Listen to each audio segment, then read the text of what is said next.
Hi. In your commentary, I thought that you made a wonderfully provocative uh, assertion when you said that ever since Maimonides, the Jewish world has had the mistaken impression that tzedakah should not be a public act. And I'm wondering if you could say a little bit more about why you think it should be a public act. I think there's been a sense that anonymity is more respectful. People maintain their honor, their own kavod more by not publicizing the fact of their tzedakah. But I think that really stems from the idea of face-to-face tzedakah and not modern philanthropy. So that if you can imagine meeting a homeless person or someone who's obviously in need, there would certainly be a sense of protecting their dignity by somehow trying to minimize as much as possible that face-to-face contact so they wouldn't feel embarrassed, and that somehow there would be an intermediary method that would prevent that embarrassment from happening. But I really think that in the modern world, with the way philanthropy exists today, that there is great amount of benefit to be gained by people actually making known the fact that they have used their wealth in a important and dignified way that brings to bettering the world, to tikkun olam.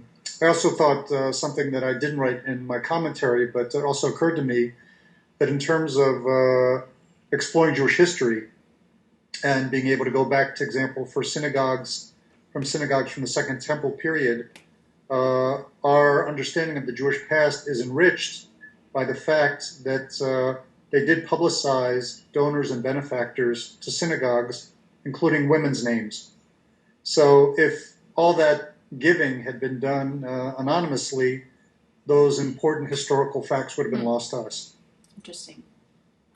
And what do you think about the fact that sometimes people get very caught up in their own act of giving, and sometimes raises the question of what the origin of their desire to give is? Uh-huh.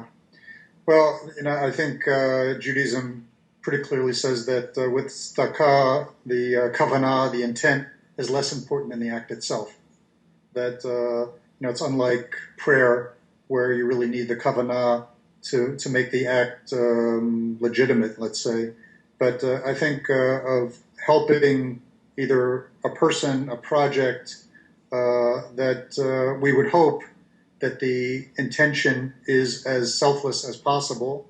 But I often also think of the whole discussion about the Yetzer Hara, the evil inclination, that without that, the world wouldn't move forward. So I think we can grant to people, a little bit of their own ego needs of seeing their name publicized. But again, I think in the modern philanthropic world, when you look at donor books or buildings, I mean, there's so many names there that it's not as if one person's name's in the limelight. But I think it has really become an accepted thing that it's a significant piece of donor recognition, of creating a certain standard.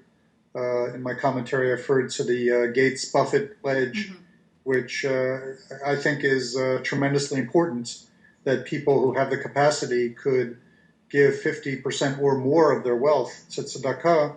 And I think that's something that would probably only happen because they and others came forward and let their names be used for such a good and important cause. Thank you for sharing your thoughts.